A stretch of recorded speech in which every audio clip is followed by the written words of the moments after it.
अस्सलाम वालेकुम friends, welcome back to my channel. आज का जो हमारा टॉपिक है वो ट्रांसलेशन के ऊपर है।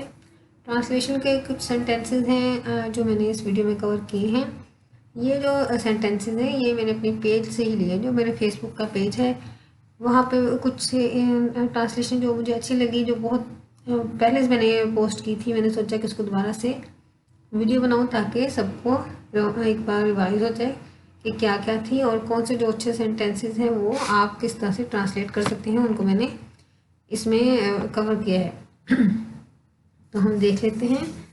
जैसे कि ये फर्स्ट सेंटेंस है कि तुम्हारा चेहरा मुझसे नहीं मिलता। अच्छा, एक सेंटेंस को ट्रांसलेट करने के बहुत से मेथड होते हैं, आपकी मर्ज़ी है, आप जिस तरह मर्ज़ी चाहें उसको ट्रांसलेट कर लें। जैसे मैंने ट्रांसलेट किए हुए हैं, मैं वो वाले जो ट्रांसलेशन है वो यहाँ पे उस पर वीडियो बना रही हूँ जैसे मैंने इनको ट्रांसलेट किया था। अच्छा जी, हमारा सेंटेंस है तुम्हारा चेहरा मुझसे नहीं मिलता, तो इसकी ट्रांसलेशन ऐसे होगी, your face is against me.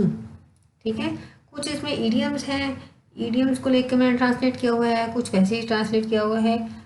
बहुत से वेज हैं ट्रांसलेशन करने के, जैसे कि मैंने अभी बताया। तो मैंने किया है your face is against me, कि तुम्हारा चेहरा मुझसे नहीं मिलता। आप पहले खुद से ट्रांसलेट करें, फिर आप देखेंगे जो मैं ट्रांसलेट करी हूँ वो कैसे है, तो आपको भी पता चलता जाएगा कि आप कैसे इसको ट्रांसलेट करते हैं। अच्छा जी, दूसरा सेंटेंस है हमारा, वो कभी कुछ कहता है कभी कुछ। ठीक है, तो इसको कैसे ट्रांसलेट करेंगे, he is not even in his statement. He is not even in his statement, यानी उसका जो अपना बयान है वो ही नहीं मिलता। उसका बयान कभी कोई हो जाता है, कभी कोई और हो जाता है। स्टेटमेंट यहाँ पे बयान के मीनिंग में आता है।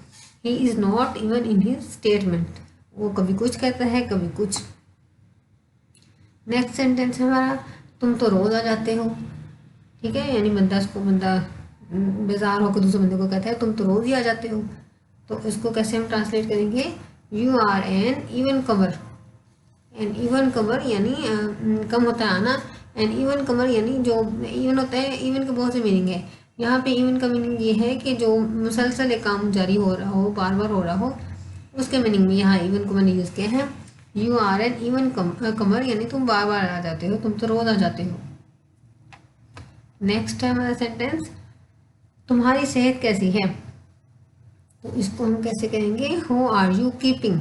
जैसे अगर हम तुम्हारी सेहत कैसी है को ट्रांसलेट करें तो हम कहेंगे हो इज़ योर हेल्थ। हम ऐसे भी कर सकते हैं, हमारी मर्जी है जैसे हम ट्रांसलेट करना चाहें। कीपिंग का मीनिंग, जो कीप का लफ्ज़ है वो भी सेहत के जो सेंटेंस हैं उनको उनके लिए यूज़ होता है। तो कीपिंग यहाँ पे इसका यहाँ पे मीनिंग है कि मैं इसको सेहत के बारे में बंदे की पूछ रही हूँ कि तुम्हारी सेहत कैसी है। हो आर यू कीपिंग यानी तुम कैसे जा रहे हो, तुम्हारी सेहत कैसी है। ठीक है, इसी तरह अब 7 बजने ही वाले हैं, तो इसको हम कैसे कैसे कहेंगे, इट इज़ जस्ट ऑन 7। ठीक है, अब 7 बजने ही वाले हैं, इट इज़ जस्ट ऑन 7 यानी अभी अब 7 बजने ही वाले हैं। अगर आप किसी और तरह से इसको ट्रांसलेट करते हैं तो वो भी आप करें, मुझे कमेंट्स में ज़रूर बताइएगा कि आप इसको कैसे ट्रांसलेट करते हैं। अच्छा जी, नेक्स्ट है हमारा सेंटेंस, मैंने उसकी बात अच्छी तरह सुनी। यानी वो बंदा बात कर रहा था तो मैंने उसकी बात को गौर से सुना, मैंने उस बंदे की बात अच्छी तरह सुनी। I gave him a fair hearing. ये हेयर होता है सुनना, फेयर फेयर की भी बहुत सी मीनिंग है। यहाँ पे फेयर हेयरिंग यानी अच्छी तरह से सुनना के मीनिंग में है।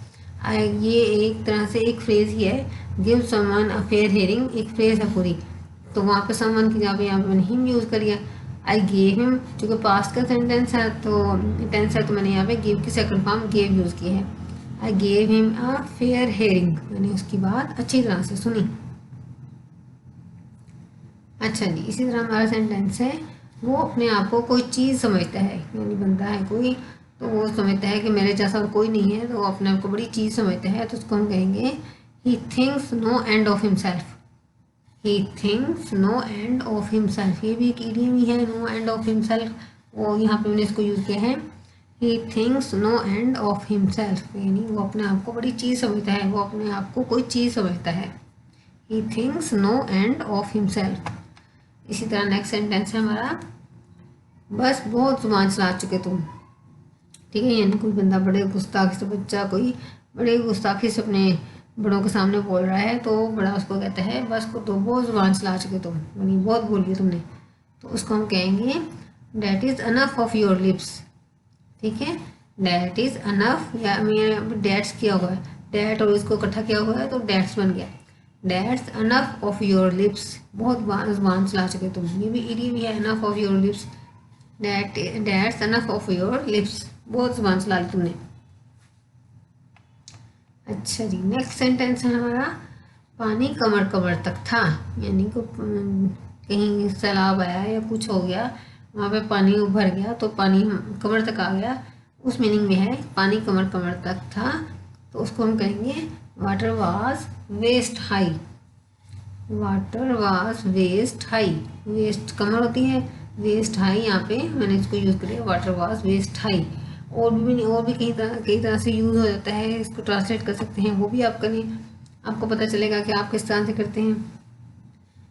अच्छा जी, रुपए में 2 आम मिलते हैं। रुपए में तो खैर कोई 2 आम नहीं मिलते, ये मैंने वैसे ही आपको लिखने के लिए, समझाने के लिए लिखा हुआ है सेंटेंस, इस तरह से इसको ट्रांसलेट करेंगे। कोई भी चीज़ अगर हो उस तरह के रुपए में 2 आम मिलते हैं, रुपए में कोई चीज़ 2 मिलती है, तो उसको हम कैसे कहेंगे, मैंगो सेल टू ए रुपी। ठीक है, मैंगो सेल यानी आम बिकते हैं, 2 आम बिकते हैं, 2 रुपी, 1 रुपये में 2 आम बिकते हैं, 2 आम मिलते हैं, रुपए में 2 आम मिलते हैं, मैंगो सेल टू ए रुपी। ठीक है, नेक्स्ट है हमारा ओह याद आया, यानी कोई बात कर रहा है तो उसको अचानक से दिमाग में आता है कि मुझे तो ये भी बात करनी थी, ये चीज़ मैंने करनी थी, मुझे भूल गई। अचानक से बंदा कहता है बीच में ओह याद आया मुझे, ये उस मीनिंग उस सेंस में है, और याद आया, oh it rings a bell. इसके लिए ये एक फ्रेज दी हुई है, ये हर जगह पे इसको यूज़ कर सकते हैं, ये ऐसी होती है, oh it rings a bell. It की जगह पे कहीं मैंने दिस भी लिखा हुआ है, देखा है, दिस रिंग्स अ बेल भी कर सकते हैं, oh it rings a bell, oh या oh this rings a bell, मुझे याद आया। अच्छा जी, नेक्स्ट सेंटेंस हमारा उसने तालीम की अहमियत पर जोर दिया। तो इसको हम कहेंगे he underlined the importance of education. He underlined the importance of education. The importance of education, तालीम की अहमियत। अंडरलाइन का मतलब यहाँ पे अंडरलाइन करना नहीं है, अंडरलाइन का मतलब ये होता है ना कि चीज़ के नीचे लाइन लगाना, ये उस मीनिंग में नहीं है।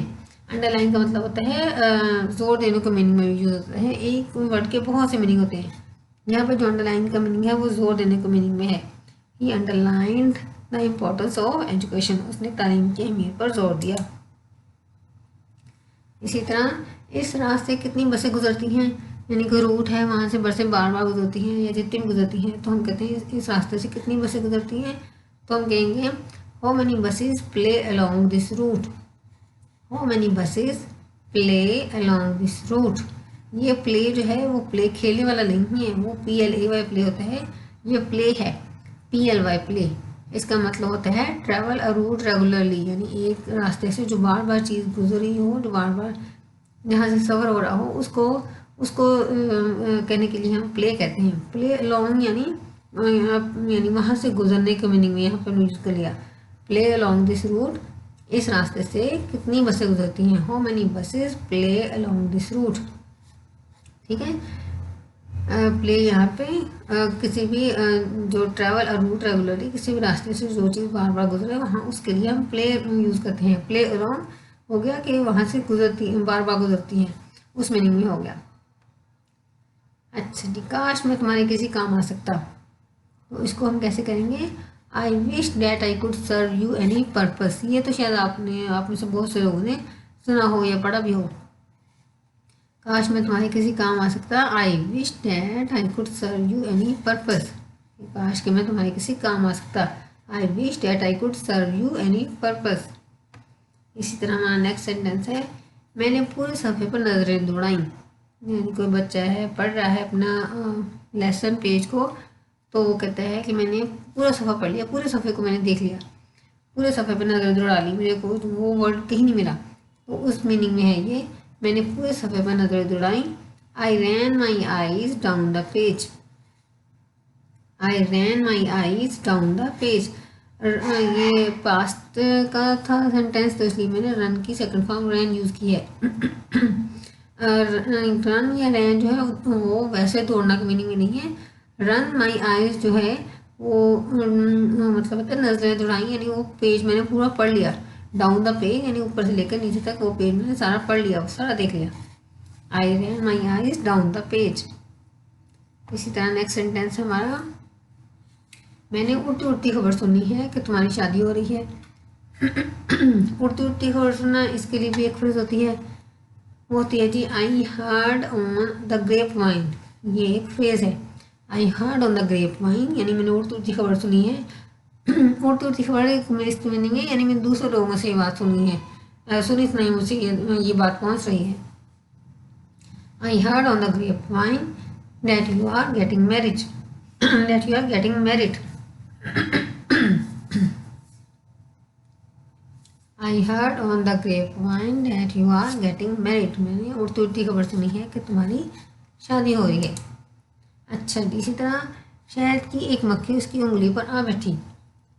अब इसको कैसे करेंगे, अब बी होती है शहद की मक्खी, पास्ट ऑन हर फिंगर, अभी पास्ट ऑन हर फिंगर। मैंने यहाँ पे पर्च का लफ्ज़ यूज़ किया है, PERCH, पर्च। उसके आगे मैंने ED लगा दिया है क्योंकि पास्ट का सेंटेंस है, तो पास्ट बन गया। पास्ट इसलिए क्या, आप सोचोगे कि सिट भी यूज़ हो सकता है, सिट भी यूज़ हो जाता है। जो पास्ट का मीनिंग है वो होता है जो जानवर, जो परिंदे आकर किसी जगह पे आके बैठ जाते हैं, तो किसी जगह पर उड़ के आकर बैठ जाने को, उसके लिए पास्ट का लफ्ज़ यूज़ होता है। तो इसलिए शहद की मक्खी उसको उंगली के ऊपर आकर बैठ गई, तो इस मीनिंग में इस यूज़ करने के लिए मैंने पर्स्ट को यूज़ किया है। अभी पर्स्ट ऑन हर फिंगर, उसकी उंगली पर आ बैठी।